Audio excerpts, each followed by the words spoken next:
Welcome back, everyone. It's so good to have you here as we continue our deep dive into the life and philosophy of Mahatma Gandhi. Really appreciate you having me back.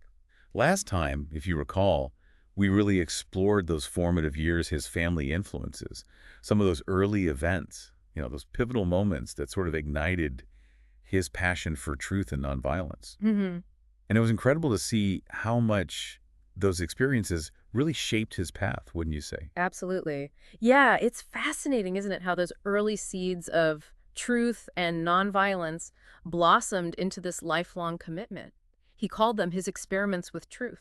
I love that phrase, experiments with truth, Yeah. because he wasn't just content with reading about these ideas or Yeah. pondering them theoretically. Right. He really wanted to live them out, to test them, put them into practice in the real world. Exactly. He was a doer, not just a thinker. And that's, I think, part of what makes him such a compelling figure. He didn't just talk the talk, he walked the walk, even when it was difficult, even when it meant challenging, societal norms or his own comfort. He really pushed himself, didn't he? He did. And he documented this whole process meticulously in his autobiography, kind of like, a scientist would record the results of their experiments.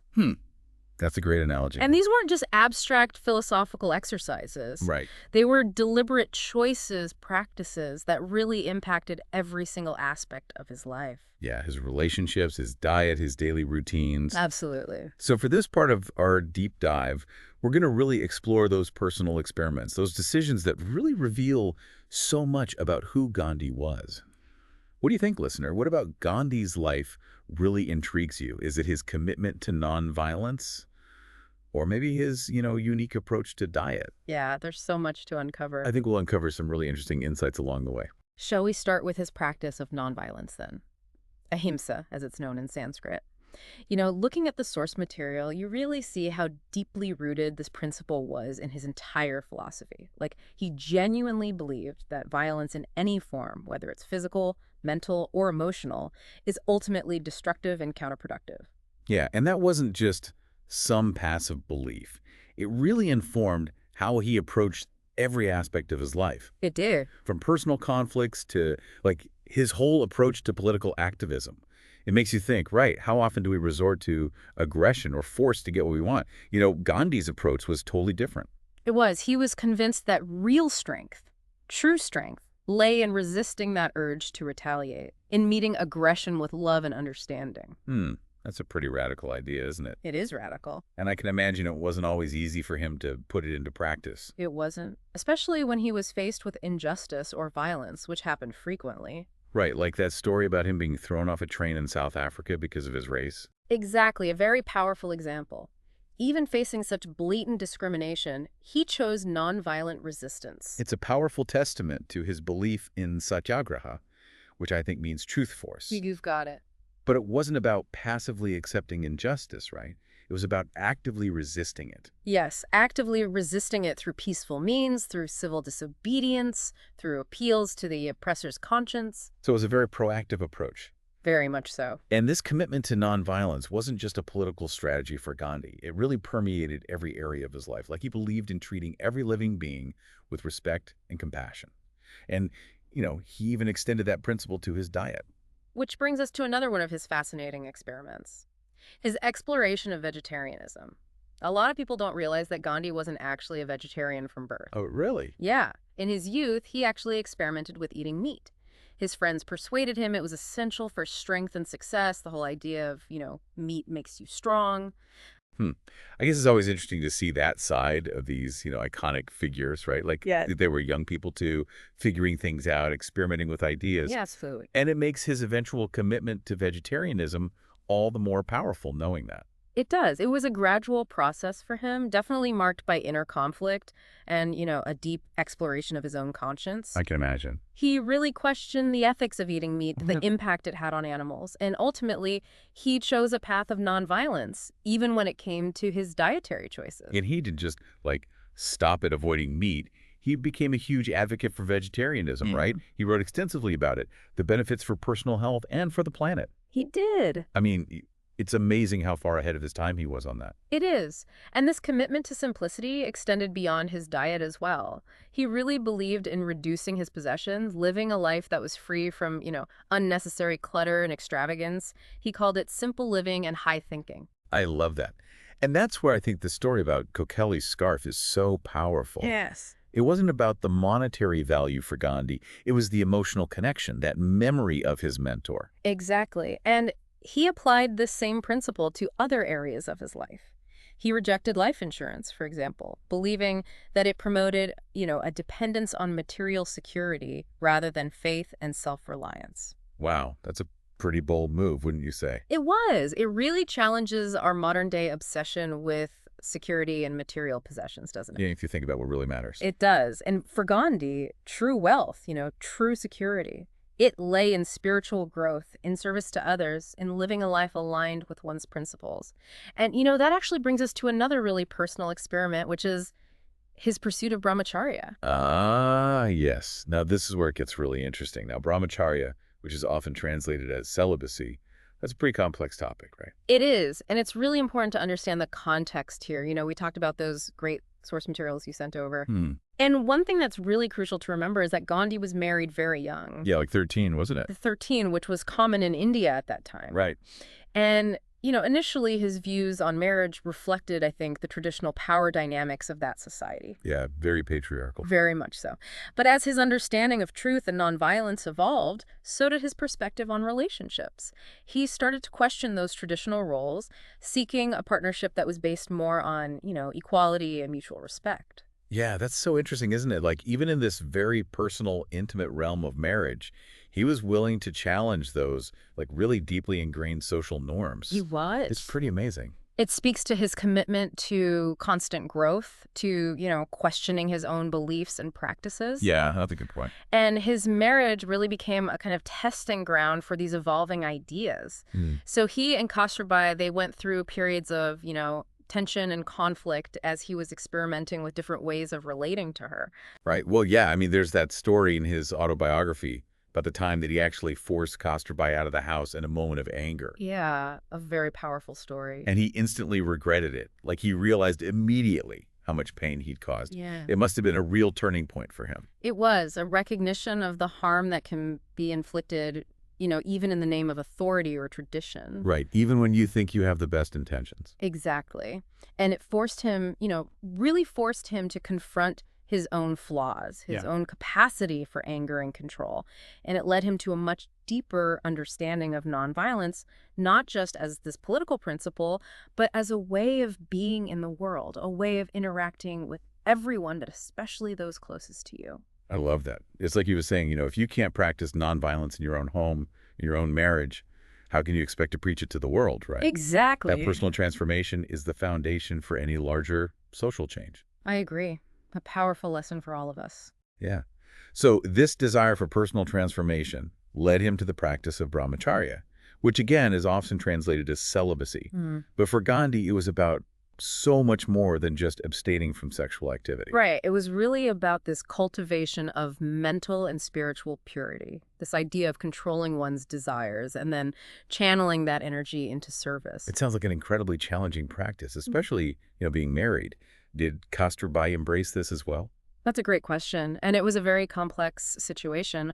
While Gandhi himself believed in brahmacharya, he didn't force it on his wife. Oh, okay. He discussed it openly with her, sought her understanding, sought her consent. You can see that, yeah. You can see from the sources that their relationship was very much a dynamic one, Yeah. like constantly evolving as they both grew and learned. Right. It wasn't static, it was a process. And, one thing that always strikes me about Gandhi is his honesty, like about the struggles he faced. Like, he very openly admitted that maintaining brahmacharya was a lifelong experiment, a constant battle against temptation. It really makes him seem more human, more relatable, I think. It does. It reminds us that even someone as revered as Gandhi, right, was not without flaws. Yeah. That he faced those same human struggles, the same, internal battles as the rest of us. And that actually makes his achievements all the more remarkable because they were earned, through constant effort, through constant self-discipline. Yeah. So This commitment to self-discipline also manifested in those experiments with diet that we talked about earlier. Mhm. And, he believed that certain foods could stimulate, like those animal passions, and hinder his pursuit of brahmacharya. Right, he felt that things like milk could have that effect. So he just eliminated them from his diet. He did. He experimented with eliminating different foods. And I can imagine that created some tension within his marriage, He right? did. Kosterby didn't always share those beliefs, Sure. and she sometimes struggled to understand, those dietary choices. So it really highlights, I think, those challenges of reconciling, your personal convictions with the needs and expectations of your family. That's true for all of us, isn't it? Trying to Mm. balance those It things. is. And those dietary challenges didn't stop at milk. Yeah. Gandhi experimented with like all sorts of fasting, right? Like he explored fruitarianism, even gave up salt and pulses for an entire year. Like, I mean, what were those meals like at the Gandhi household? I'm just picturing it.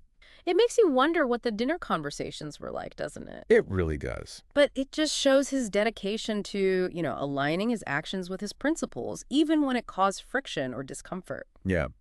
Now, this commitment to self-discipline was obviously tested on many occasions, right? And there's that story about the time that he actually relapsed and drank goat's milk. Ah, yes.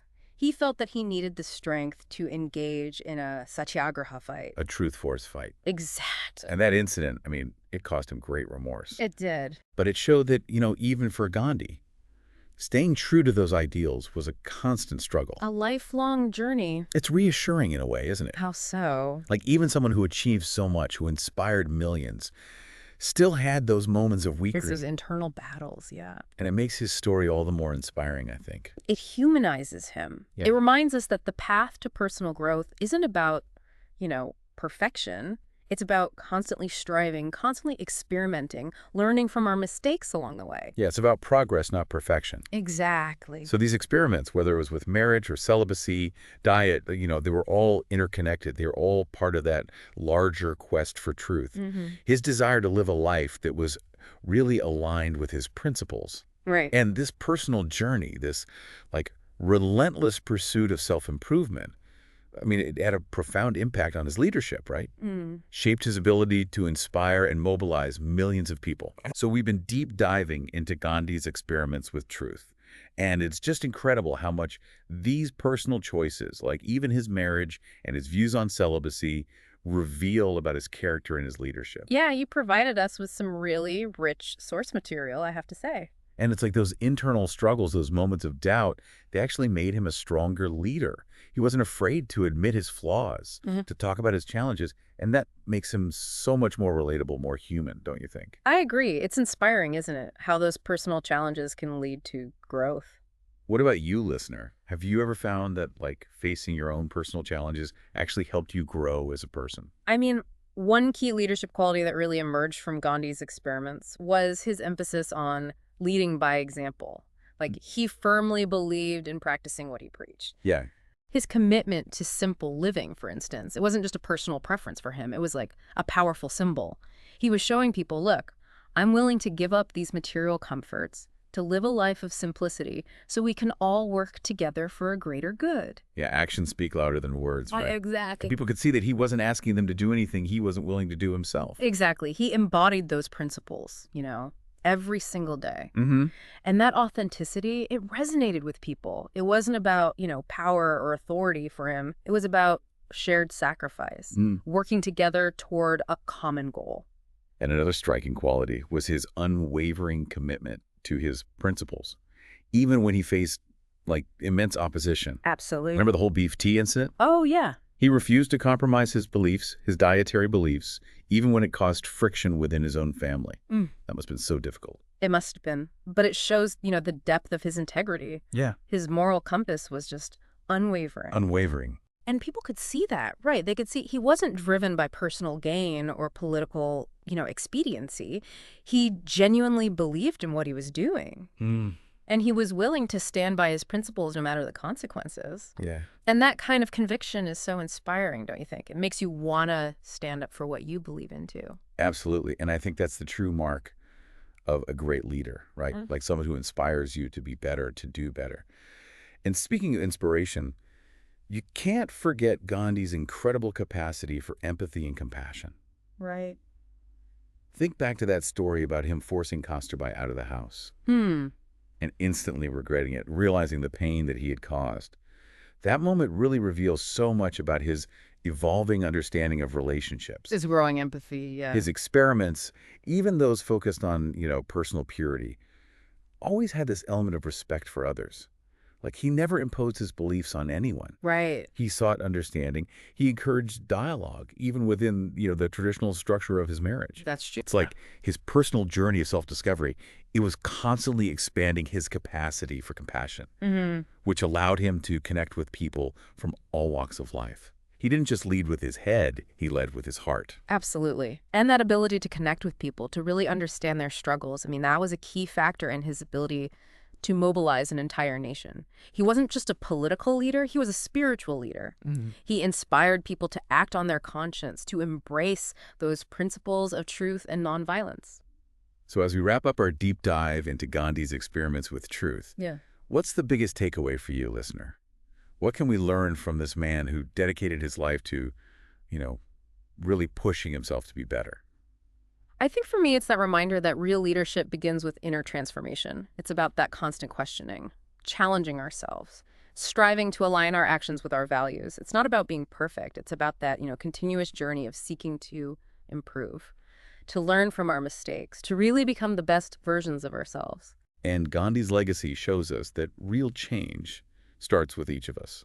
It starts with that willingness to, experiment with truth in our own lives, Mm-hmm. to challenge our comfort zones, to work towards a world where those principles of truth and nonviolence, really prevail. Thanks for joining us on this incredible journey. We hope you found it as inspiring as we did, and we hope it's inspired you to think about those experiments you're conducting in your own life. And the impact you can make on the world. Absolutely.